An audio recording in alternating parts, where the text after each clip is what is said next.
If you don't know the mantra, just move your mouth, please.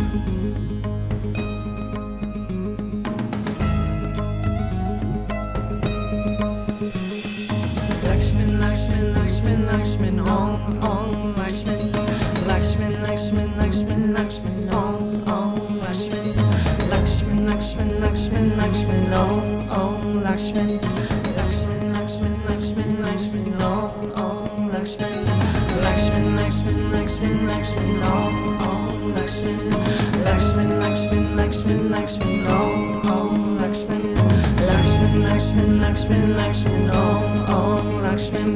Lakshman, Lakshman, Lakshman, Lakshman, Om, Om, Lakshman. Lakshman, Lakshman, Lakshman, Lakshman, Om, Om, Lakshman. Lakshman, Lakshman, Lakshman, Lakshman, Om, Om, Lakshman. Lakshman, Lakshman, Lakshman, Lakshman, Om, Om, Lakshman. Lakshman, Lakshman, Lakshman, Lakshman, Om, Om, Lakshman. Inhale. Lakshman, Lakshman, Lakshman,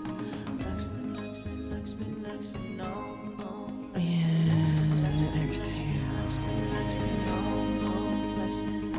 Lakshman, Lakshman, Lakshman, Lakshman, Om, Om, Lakshman. Lakshman, Lakshman, Lakshman, Lakshman, Om, Om,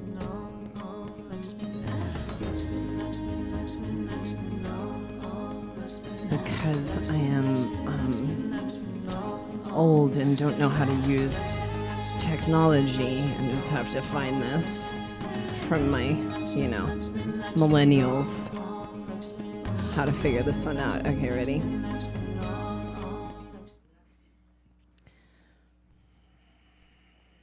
Lakshman, Lakshman, Lakshman, Lakshman, Om, Om, Lakshman. Lakshman, Lakshman, Lakshman, Lakshman, Om, Om, Lakshman. Lakshman, Lakshman, Lakshman, Lakshman, Om, Om, Lakshman. Lakshman, Lakshman, Lakshman, Lakshman, Om, Om, Lakshman. Lakshman, Lakshman, Lakshman, Lakshman, Om, Om, Lakshman. Lakshman, Lakshman, Lakshman, Lakshman, Om, Om, Lakshman. Lakshman, Lakshman, Lakshman, Lakshman, Om, Om, Lakshman. Lakshman, Lakshman, Lakshman, Lakshman, Om, Om, Lakshman. Lakshman, Lakshman, Lakshman, Lakshman, Om, Om, Lakshman.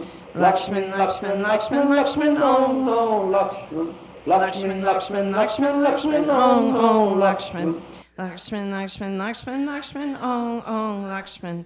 Inhale.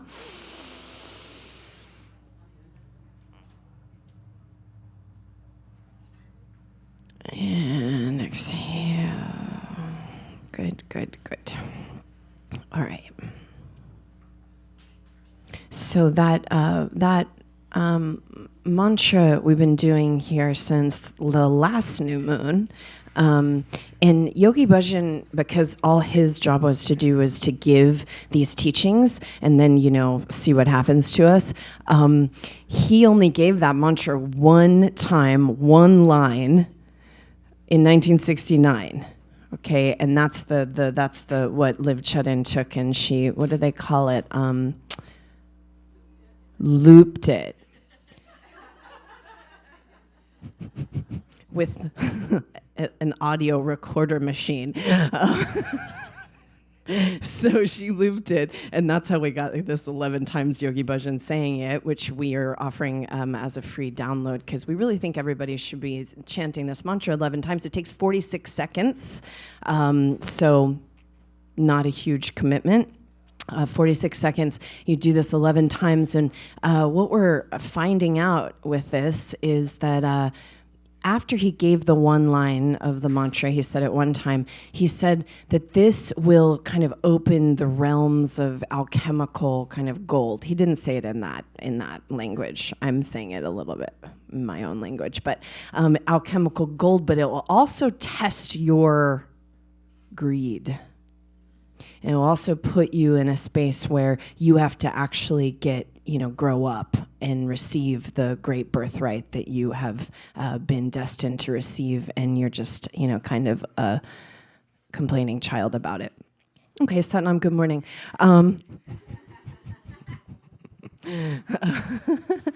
going to just let everyone squirrel around a little longer. How are we doing out there? Okay, all right. This is like a really good seat on this hump here. No, I'm not even kidding. That's like a good ride. I was on that hump for the class the other day, and I had a great time on that hump. Okay, so that 11 times, what it does is it starts to open you up into the greater realms of your destiny, and then you have to show up more. So it's a little uncomfortable. I don't find it to be particularly friendly, that mantra. It's a little bit like a little smack. Are you guys having that experience? Because some of you have been doing it for the month now, new moon to new moon. See, what we're interested in is a group of people who are not regulating their time stream by the things that we've been conditioned and programmed to regulate our time stream by, which is kind of the Roman calendar and, you're a certain age, which means this is what should be happening in your life, or you should or shouldn't, it's like the what to wear in the 20s, what to wear in the 30s, like all that kind of, you're not allowed to wear, because you're this, because you're a certain chronological age, and there's a certain, and then I was saying on Saturday, the whole Roman calendar basically was designed to disempower you, and it took the time stream off of the lunar calendar. Some of my Jews in here know what I'm talking about. But it took the time stream off the lunar calendar. So basically, Saturday is actually Saturn Day. And Saturday is actually a day where it's a really good day to taskmaster because it's a Saturn day.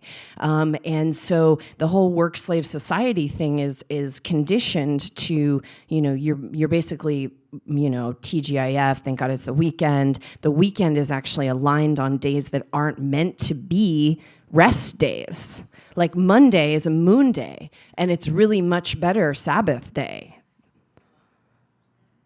So, just like this is how the thing got organized. So we're interested in a group of people who are starting to align themselves in different ways. So around here, it's like, haven't seen you for a new moon. Hey, nice to see you. Haven't seen you for a whole fortnight of a, quarter moon. Because we're aligning, and Yogi Bhajan said, if you align your time stream with the equinoxes and the lunar kind of cycles, and then we get these eclipse cycles, which were in this kind of March madness starting a couple days ago. I'm not talking about basketball, but I could talk about basketball because I'm a big fan, but I'm talking about what's happening just in these energetic shifts that are happening on the planet. But so if you start to align yourself with these kind of cosmic, planetary, kind of lunar times, things change and your time stream starts to change, because then you're not, because basically we're spending a lot of time, a lot of energy in running away from our death and the inevitability of that, right? So, and we live in a town where that's very compulsively kind of set into the collective consciousness here, where, if you're not running from your death, then you're on drugs and you're trying to die. So you're either, running from your death in whatever kind of other ways that we do that, trying to keep, a certain youth. See, if we aligned ourselves with this kind of other ways of looking at time, youth equals X amount of time, X amount of energy. Which means that if we know how to utilize our energy on a daily basis, and we know how to replenish our energy and utilize our reserves when it's appropriate, and kind of play the Monopoly game, X amount of time, X amount of energy, then the kind of idea of youth or eternal youth, and this is why the yogis, many of them live to be, in well into their 150s and beyond, 200, 300 years old. There's many reports of this. And part of the reason is because if you know how to expenditure your energy in certain ways and then replenish it when you need to, which is, and I was talking to somebody yesterday about my sleep patterns, and they're like, how are you living on 4 or 5 hours of sleep? And I said, well, if you know how to do your brain waves in a certain way, which is what meditation teaches you, then you can put yourself in certain brainwave frequencies where the whole parasympathetic nervous system is getting replenished without having to actually, pull up the coveys and go back to sleep. It's true. And I mean, that's practical because there's a lot that has to get done. So it's good to know how to kind of create these states. So X amount of time, X amount of energy, then this is what the true definition of a yogi is. Then you're kind of moving the time through you. And Yogi Bhajan gave this quote, which I like it because it's kind of like, scrappy, which is, you're not here to be shaken by the time, you're here to shake the time. And so on a day like today, we're aligning ourselves with certain forces and energies and time, that word that I read yesterday, aperture. I really like that word. My grandfather was a photographer, and I always thought, he taught me how to take pictures and set up a dark room and the whole thing. And I always loved the whole aperture thing because I felt really like that was freedom. Like you could view something in so many different ways.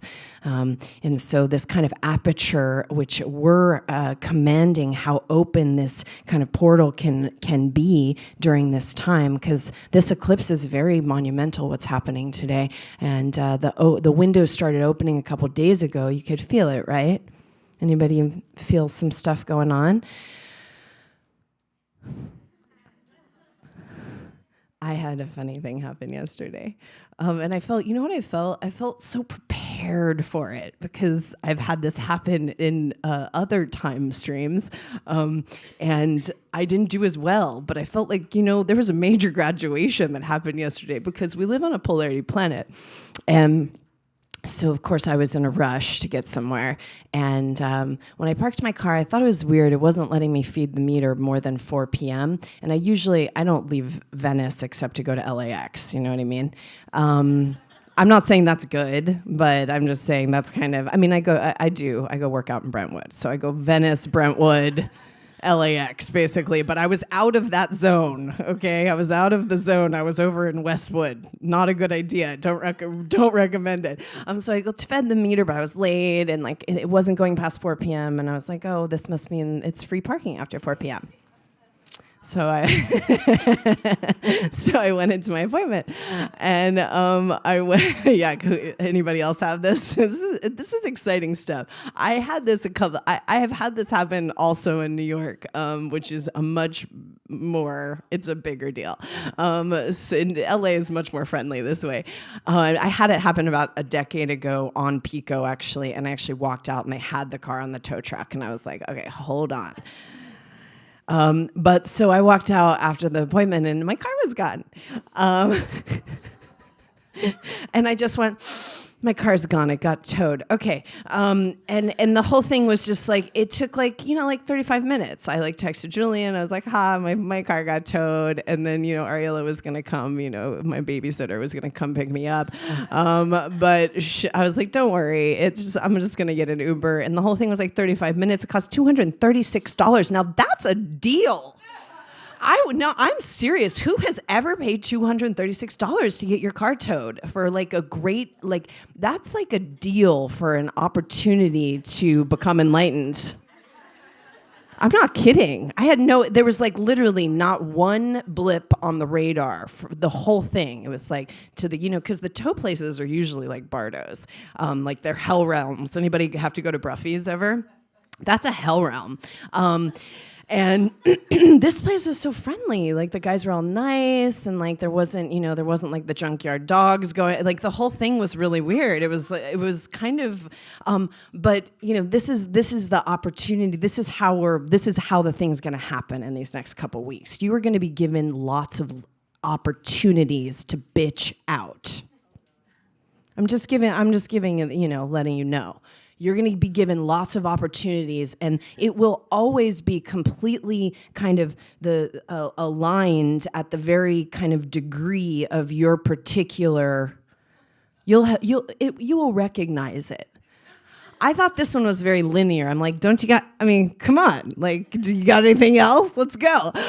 This was very linear, but this is the way this kind of polarity energy works, because something opens up as big as it's opening up on a today like today. And it's opening up this big, you're going to get a polarity thing. And part of the polarity thing that's going to happen and is happening is emotional kind of the opportunity to really examine how we waste our energy through our emotional, commotional, habitual, neurotic. We're junkies for this stuff. We're literally, this is why we do the addiction meditation. I remember, I love how I'm saying, like, I remember Saturday night. When I was over yonder in a land called Santa Monica, and I was teaching them this meditation to these people, and I said something about it being like to somebody about it being the addiction meditation. They're like, I thought it was a meditation for I don't know what I lied to them and told them it was for. Something, because people get really like, well, I'm not an addict, it's like either I am an addict or I'm not an addict. So people, so I called it something else. I can't remember. I said it was for something else, and then I forgot and said, oh yeah, the addiction. And they're like, I got like ruffled about it, and I was like, I mean, you're not. I know you're not, but basically. Basically, we're addicts to this state of commotionality that we can then waste our energy on, and then kind of get into the whole kind of fatigue, complaint, fear, anxiety, depression model. And it's a well-trodden road, isn't it? It's very well-trodden. And the thing, and this is, I'm like calling you out, Snoop Dogg, because I know we have work to do. Snoop Dogg and Robin, they probably co-wrote it. Robin might have written it, I don't know. But they have a song that says, if you knew better, you would do better. And I think that's profound spiritual teachings. I think that's exactly what we're dealing with here. Because basically, if you have enough energy by the time you get to wherever you are in your kind of moment and time stream in your day, and if you have enough energy, let's just talk about a whole lifetime. If you have enough energy at some point, if you've used your X amount of time and X amount of energy properly, and you've revitalized yourself and continued to fill the tank back up, and done some conscious breath practice in your life, you are going to have an experience of chronology that will be different. And we have plenty of examples of this, where the Yogi Bhajan talked a lot about the senility and the things that happen, because, okay, maybe we can, preserve our bodies. And I was in the front row watching the Rolling Stones last summer, and I was like, that cocaine did them some good. I mean, they're totally preserved. Those guys are like in their 70s, and I was impressed. I mean, they were impressive physically, right? But so you can preserve your body, but the whole brain thing is a whole nother situation. And so Yogi Bhajan talked a lot about senility and about the way that that's where we're dealing with a lot of these brain issues. So let's just say that we've worked with our energy in a certain way that's yogic.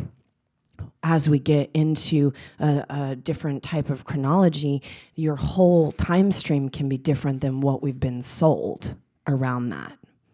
So that's like a big macro, but let's go micro, which is you're at the end of your day, and I said this the other day, David Mamet, I think this is hilarious. He says, the human will cobble together drama by the end of the day if it hasn't gotten enough. So by the end of the day, you're going to cobble something together if the thing hasn't gotten fed. This is why we're doing the addiction meditation, so that we can, we don't need to feed the thing. The thing gets demagnetized. We actually don't need to create more and more and more drama that we're wasting our energy on. So say we get to a certain point in the day and you're fatigued and you've had a lot go on and whatever, and then you have an opportunity, because, this happened to me late yesterday. You have an opportunity to, like, how are you gonna, and then that becomes very practical, because if you have enough energy, you are aware that it's not worth wasting energy. You still have to go and pick up the car from the tow place, and you have to pay for it. So what would it make any difference if you stomped your feet, cried, called some friends, whatever. Whatever the thing is. I'm using that I think it's a good metaphor, because it was awesome. I got to the toe place. This is the whole reason it happened on some level. I got to the toe place, and there's these two amazing women who are old students of mine from back in the Yoga West days, and they're older women. They're twins, and I haven't seen one of them in a long, long time. And she was picking her car up from the toe. I was like, "What? So we have to get our cars towed to see each other? Like what?" But so, if you don't expend any energy, then you can pick up the car and, go to your dance class. That's my spiritual. But so you have enough energy to have fun, keep going. Who cares? Like, what's the, what me worry? But that, I know there's people who don't. What was I saying? I said something to Ariella yesterday, like, I said she picks out my outfits to go work out, and I always tell the people at the gym, my assistant picked this out, because it's like some weird stuff. She pulls stuff from the drawers, and I'm just like, how? Okay. And I said to her yesterday, I was like, yeah, it's like I've always been kind of like Punky Brewster, and she was like, Punky Brewster? I'm like, we're having that moment right now. She has no idea who Punky Brewster is. It was cute. It was really cute. But so, you have X amount of time, X amount of energy. And so on a day like today, you can make major quantum leaps around how you're going to use that energy in your life and how you're going to keep dancing. Because you have to go pick up the car, you got to do the thing, and Yogi Bhajan said you can either take the energy of your emotional states, and they're going to be high in the next couple weeks. I'm just giving you a little. They're going to be high. If they're not already, it's going to be highs and lows. A lot of cosmic shifting, and when the psychomagnetic field of the Earth shifts, our psychomagnetic field shifts.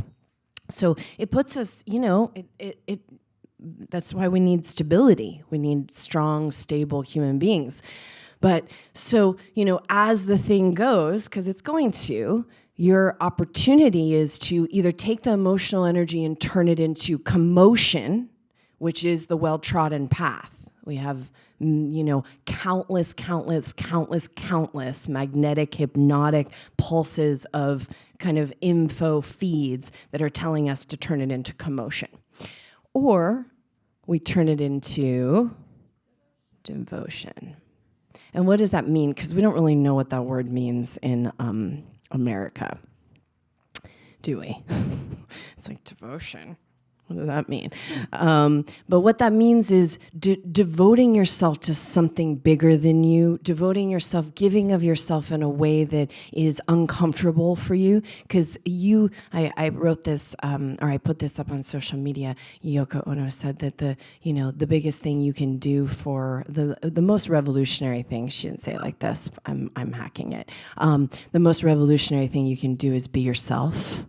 And we don't really know what that is because we're just kind of in a set of kind of circumstances and habits and non-realities and subconscious kind of games and mind intrigues is what Yogi Bhajan called the mental intrigues, which are basically, I'm going to throw out a little fishing pole of, my subconscious kind of, I was looking at a clip in the relationship stuff we did where I was saying that even if your partner is not an axe murderer, but you have an axe murderer subconscious program, basically what you will do is you will feed them Ambien and then you will give them an axe with some fake blood on it, and then you run around the house screaming while they stumble around with an axe.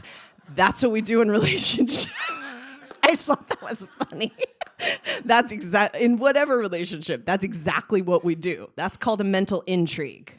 You're going to create that person into the axe murderer of your childhood, and then we call that a relationship and a 60% divorce rate, and nobody can get along, and all the wars and all the battles, and that's what's going on the planet.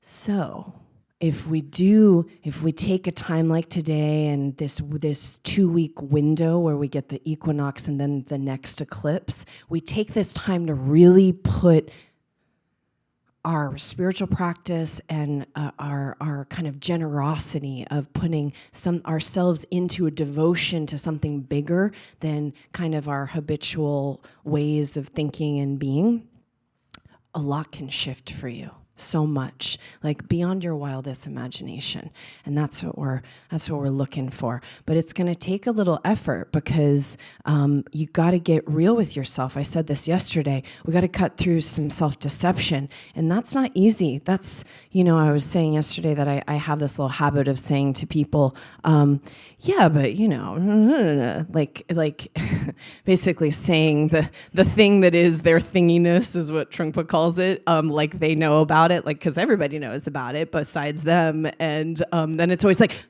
what are you talking about? Because that defense mechanism, how much we've basically put into defending ourselves. Yogi Bhajan says that you have almost 70% of your energy throughout the day is spent on defending yourself and a PR campaign about, making sure everybody doesn't know how insecure you are, but everybody already knows how insecure you are. Right? That's the thinginess, because everybody knows how insecure you are, but then you're spending, your retainer on the PR to make sure everybody doesn't know how insecure you are, and then defending it and defending it and defending it. And 70% of our energy is spent that way during the day.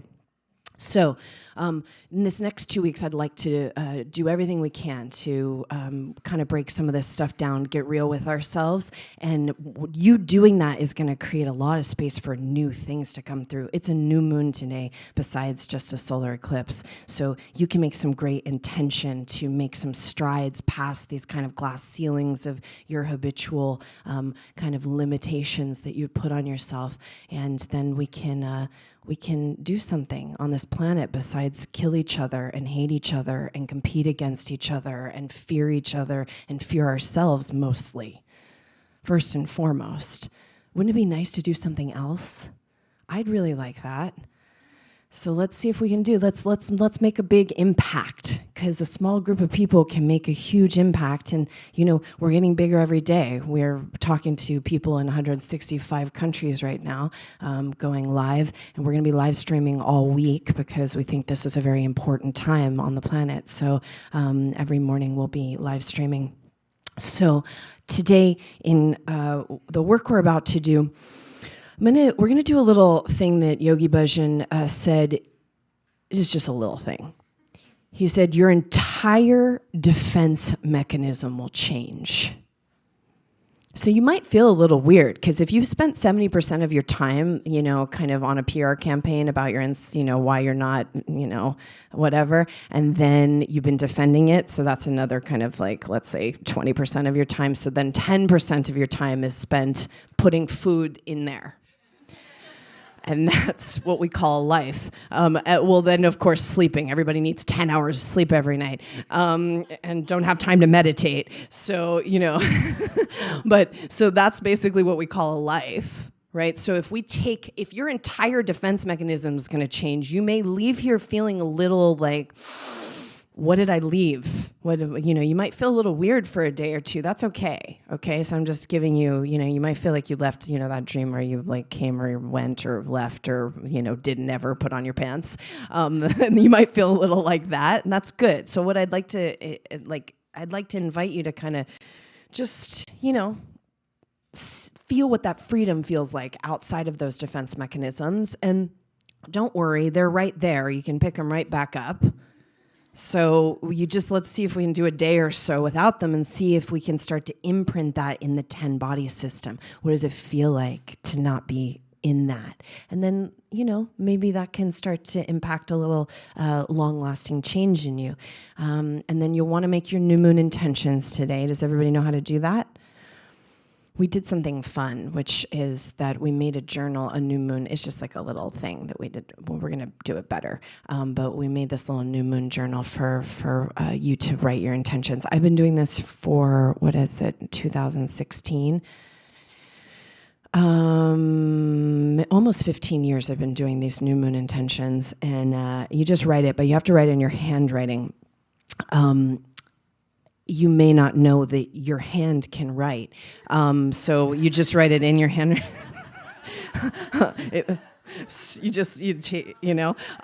And then so you write it in your handwriting because your brain has to connect to your hand. This is why we do mudras. When we move our hand, the brain has to organize around something. So it's like a nervous system, neurological organization. So you have to write in your own handwriting. That's why we did these kind of old school journals. And you just kind of put really forth exactly what you're bringing through. And then we put the Om Lakshman on it, and we do, you enhance your practice, increase your practice as much as you possibly can in these next couple of weeks. It will be of great benefit to you and to humanity. So, and then you increase your practice, you put your intention behind it, you sow those seeds, and it's not a question of whether it's going to happen. The question is, how are you going to show up when it happens? What are you going to do with it? Are you going to help humanity, or are you going to get miserly and weird and self-sabotagey and all that kind of stuff? It's not a question anymore of whether it's going to happen. We all know it's going to happen. We're incredibly powerful beyond our wildest imaginations. So we're just kind of, making those notations. If things don't happen, then usually that's a subconscious situation. In fact, almost always. So we're going to do another little thing today with a sound current called the 25th Puri of Japji. If you're live streaming with us, Google it, 25th Purijapji. So you have it up on your screen when we start to chant it. And I think they're going to maybe print it out. I don't know. Are they doing it? Oh, great. Okay, so I'm not usually into this, but I'm going to give you a little, I'm usually into learning the mantras this way. I think it's more old school and effective in a certain way because it takes us out of our cognitive mind. But for this, you can have it in front of you and you can kind of open your eyes and look at it because we're going to be with it for a minute. But that sound current, Yogi Bhajan says it basically takes the clouds away, so that you can remember that the sun is always out. So the sun is always out, but we have the clouds of our subconscious, our glass ceiling, and this sound current clears the clouds so that we can remember that the sun is always out. So we're going to use that, and if you connect with it, you could chant that as well in this kind of time period and continue on. Anywhere from 11 recitations to 26 a day is a good medicinal dose. 26 has a magical kind of theme, and 11 has a magical theme. So that's we're going to do that a little bit.